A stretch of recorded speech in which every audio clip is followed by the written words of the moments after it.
نے اگر سسٹم کو بہتر کرنا ہے 2 کام کریں. یہ میرا پیغام تمام وزیر اعظم صاحب، ان کی بیوروکریسی، تمام اداروں کو ہے. اگر آپ چاہتے ہیں کہ ملک سے وفادار لوگ اوپر آئیں، 2 چیزوں کو ختم کریں. چاہتے ہیں کرپشن ختم ہو، یہ بہت امپورٹنٹ پوائنٹ ہے. ریاست صاحب بھی بار بار وہ گولیاں مار رہے ہیں.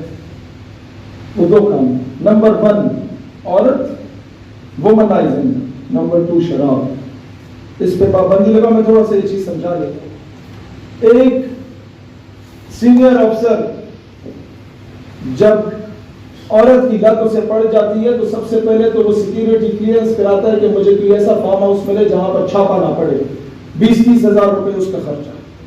تنخواہ کتنی ہوتی ہے؟ حد مارو سینئر افسر کی 90,000 سے شروع ہو کے 1.5 لاکھ پہ ہوتی ہے، 1.25 لاکھ. بس وہ جاتا ہے جناب اس فارم ہاؤس پہ، اور عورت بھی وہ کوئی لوکل نہیں منگواتا، 20-30 ہزار کا خرچہ اس پہ کرتا ہے. پھر اس کے تو پہ دہائی فلک. جب اس کو یہ لت پڑ جاتی ہے تو کم از کم 12-14 لاکھ پہ تو یہ اس کا مہینے کا خرچہ. اور اس کے بعد جب وہ شراب میں پڑتا ہے تو بھائی جان وہ جو شراب ہوتی ہے وہ بھی لوکل نہیں ہوتی. وہ پھر اپنے سارے بیچ میٹس کے ساتھ بلا کے بٹھا کے شراب کباب کی محفل سے جاتا ہے. اور وہ پیسے کہاں سے آتے ہیں؟ سب سے پہلے تو وہ پیسے آتے ہیں جناب آپ کے یہ ٹھیکیداری کے کاموں میں، سرکاری کاموں میں ٹھیکے مارے گا وہ کمیشن. اس کے بعد وہ انلیگل گاڑیوں کو منگوائے گا، وہاں سے چرس بھنگ کا کاروبار کروائے گا. اور اس کے بعد وہ ملک کے راز کو بیچے گا. اس کے بعد وہ ملک کی عزت کو بیچے گا. قانون سازی بناؤ کہ کوئی بھی 19 گریڈ سے لے کے 22 گریڈ تک کا جو آفیسر ہے اسے ریٹائرمنٹ کے بعد ملک کے باہر گھر لینے کی اجازت نہ دی جائے. اور امریکہ میں تو بالکل بھی نہ دی جائے. ملک سے غداریاں ختم ہو جائیں گی، ملک سے قادیانیت کا فتنہ ختم ہو جائے گا. یہ تو ہماری صفوں میں گھسے ہوئے ہیں. بھائی ریٹائرمنٹ کے بعد تمہارے بچے امریکہ پڑھنے کیوں جاتے ہیں؟ ہمیں حدیث تو سناتے ہو کہ چین تک جاؤ، چین چلے جاؤ، امریکہ کس میں کیا جاؤ؟ اب مجھے بتاؤ میرا بچہ جس کے ادارے میں پڑھ رہا ہے کیا میں اس کے بادشاہ کے خلاف بات کر پاؤں گا؟ وہ ذبح نہ کر دے میرے بچے کو. یہ قانون سازی ہونی چاہیے. باہر سے کوئی افسر کسی وقت ڈیلیگیشن میں جاتا ہے یا کوئی منسٹر جاتا ہے، کوئی تحفہ دیا جائے تو فوراً سرکار کے حوالے کیا جائے. وہ اس کی ذات کرنی ہے، وہ اس عہدے کا تحفہ ہوتا ہے. موبائل ملے تو وہ تو بالکل بھی نہ لے. ماضی میں بھی انہیں موبائل ملا کرتے تھے. یہ بیگمات سے جو پیاری پیاری باتیں کرتا تھے وہ ساری چٹ کے ذریعے ان تک پہنچتی تھی اور انہی کے ذریعے انہیں بلیک میل کیا جاتا تھا اور یہ ملک کے راز بیچتے تھے اپنی ایک عزت بچانے کے لیے. کوہاٹ کا ایک MNA صاحب ایک میرا بڑا اچھا دوست ہے، کہتے کہ ہم کچھ آفیسرز تھے، کچھ MNAs تھے، کچھ منسٹرز تھے. ہم لوگ گئے باہر برطانیہ میں تو رات کو جب شراب سرو ہو رہی تھی تو جب میں نے کہا کہ نہیں میں تو خان ہوں، میں تو نسوار کھاتا ہوں، اس کی اجازت نہیں دی انہوں نے، تو شراب میں پیتا نہیں ہوں. کہتے ہیں مجھے 2 خواتین سینئر عہدیدار، ماضی میں نام نہیں لیتا، یہ کیس کر دیتے ہیں FIA سائبر کرائم میں. وہ کہتے ہیں مجھے حقارت کی نگاہ سے دیکھ کے کہتی ہے خان صاحب شراب نہیں پیتے. کہتا مجھے تب اندازہ ہوا کہ یہ جو ایلیٹ کلاس ہے ان کے ڈرائنگ روم کی ایسس حاصل کرنے کے لیے آپ کو زانی اور شرابی ہونا پڑتا. یہ سسٹم میں اس طرح گھس گئے. ہم لوگ کیا کریں گے؟ باہر کھڑے ہو کے چوک چوراہے پہ نعرے لگائیں گے. کہتا ہوں جب تک اپنے بچوں کو CSS کی تیاری کرا کے سسٹم میں نہیں بھیجو گے نا، انہیں سیاست میں نہیں بھیجو گے، ہر سیاسی پارٹی میں اپنی لابی اسٹرانگ کرو، بیوروکریسی میں اپنی لابی اسٹرانگ کرو. نہیں تو یہ انگریزوں کے کتے نہلانے والے 70 سالوں سے جنہوں نے قائد اعظم کو بھی نہیں بخشا، محترمہ فاطمہ جناح کو بھی نہیں بخشا، اور جن لوگوں نے غداروں کے ساتھ سازش کر کے ملک کے وفاداروں کو شہید کروایا، احمد قانسی کے ساتھ کیا ہوا، عافیہ صدیقی کے ساتھ کیا ہوا، یہ وہی انگریزوں کے کتے نہلانے والے پھر ہم پہ قابض رہیں گے.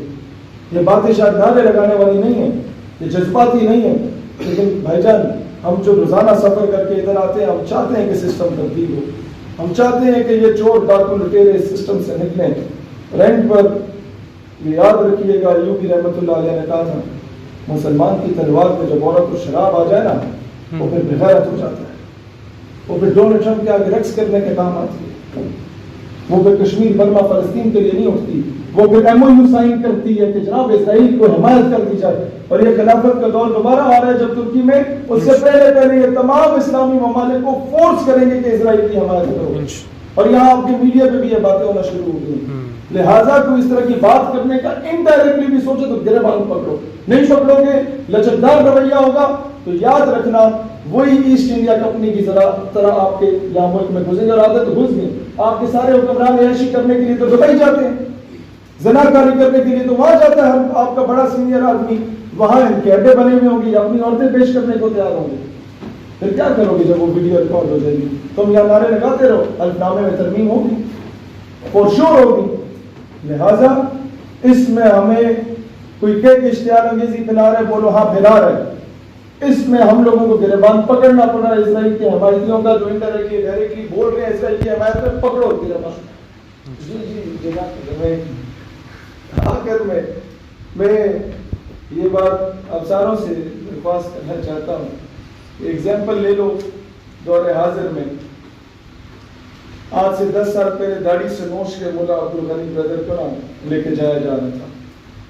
آج وہ کرسی پہ پاؤں رکھ کے بیٹھا ہوا ہوتا ہے، اور امریکی جو ہے اس کی طرف وہ خواتین آ کے انٹرویو لے رہی ہوتی ہیں، ان کی طرف منہ کر کے دیکھتا بھی نہیں ہے کہ تمہاری یہ ناپاک شکل ہی اس قابل نہیں ہے کہ میں تمہاری طرف دیکھوں. اللہ کو پامر دیے، مومن پہ بھروسہ، ابلیس کو یورپ کی مشینوں کا سہارا. کافر ہے تو شمشیر پہ کرتا ہے بھروسہ، مومن ہے تو بے دیکھ بھی کرتا ہے سپاہی. لہٰذا دلیر بنو، آٹومیٹیکلی کفر کمزور ہوگا. ایک آخری بات یہ سنا کے چاہتا ہوں. میرا ایک دوست ہے برطانیہ میں، وہ ایک سیکیورٹی کمپنی میں کام کرتا تھا. تو ادھر وہ کالے نہیں ہوتے جو انگریز جو سیکیورٹی گارڈ ہوتے ہیں ہٹے کٹے، کہتا وہ بھی کام کرتے تھے. تو اسرائیل اور فلسطین کی جنگ چھڑ گئی. کہتا میں فلسطینیوں کا حمایتی تھا، وہ اسرائیلیوں کے حمایتی تھے. کہتا ہمارا جو باس تھا وہ سرکاری ملازم بھی تھا فورن آفس میں، تو اسرائیلی فورن منسٹر نے آنا تھا. تو میرا کام ہوتا تھا meet and greet. Hello sir, how are you, please go this way, مطلب کیا حالت ہو رہا ہے، ادھر جاؤ، 10 تلاش ہے. تو کہتا میرا یہ کام ہوتا تھا. کہتا ہے مجھے ڈیوٹی ملی کہ اسرائیل کا فورن منسٹر آ رہا تھا، میں اسے ویلکم کرنا تھا. ٹھیک ہے سر، میری ڈیوٹی آئی ول ڈو.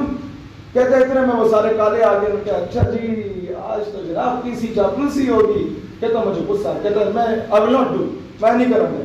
کہتا پھر تم کیا کرو؟ کہتا آئی ول سلیپ ہم. کہتا میں چنڈ مار دیں گا انہوں، تھپڑ مار دوں گا. اچھا وہ کہتا بھاگا اور اپنے مینیجر کو بلایا. کہتا manager I swear to God that he said I will slap him. میں اللہ کی قسم کھاتا ایک کہہ رہا میں چنڈ مار دے گا، تھپڑ مار دوں گا. کہتے you don't need to swear to Allah، قسم کھانے کی ضرورت نہیں ہے، میں کہہ رہا ہوں میں اسے تھپڑ مار دوں. کہتا مینیجر کی زمین نکل گئی پیروں سے. کہتا مجھے اٹھا کے کمرے میں لے گیا، اپنے کمرے میں بند کیا. ادھر وہ ٹی وی لگا ہوا تھا جس میں کیمرے سارے نظر آ رہے تھے. ٹھیک ہے کہ کہاں حاصل ہوگا. کہتے اور کچھ تھا نہیں تو میں وہی ٹی وی دیکھ رہا تھا. اوپر بھی کیمرہ تھا جس سے مینیجر کہیں اور سے جا کے مجھے دیکھ رہا ہے، اور وہ ڈر رہا تھا کہ یہ کیمروں میں کیوں دیکھ رہا ہے کہ کیمرے سے نکل کے اسے تھپڑ نہ مارے. تو تم ذرا سے دلیر ہونا، کفر آٹومیٹکلی اس کا پیشاب نکلتا ہے. وجہ یہ ہے کہ تم لوگوں کو دلیر ہونے کی ضرورت ہے. اللہ تعالیٰ دین اسلام وطن عزیز پاکستان کا حامی و ناصر ہو. کلزئی صاحب ہم بچپن سے کینٹ میں رہے ہیں تو ہمارا عیدوں کا معاملہ بھی مفتی منیب والا ہوتا تھا. لیکن جس دن سے ہم نے آپ کو غازی فیصل خالد کے اس عمل کے بعد سب سے پہلے میدان میں نکلتے ہوئے دیکھا ہے، تو میں بڑے خوشی سے یہ کہوں گا کہ اس کیس میں اگر ہمیں آپ کے جوتے پہ اٹھانے پڑے ہم انشاءاللہ تعالیٰ سے رسالت کے معاملے میں ہم لوگ ہمیشہ جب تک ایک دوسرے کے قدموں میں بیٹھنا نہیں سیکھیں گے ہم لوگ اس نظریے میں کامیاب نہیں ہوں گے. ہم ڈیوائڈ اینڈ رول کی پالیسی پہ تقسیم ہو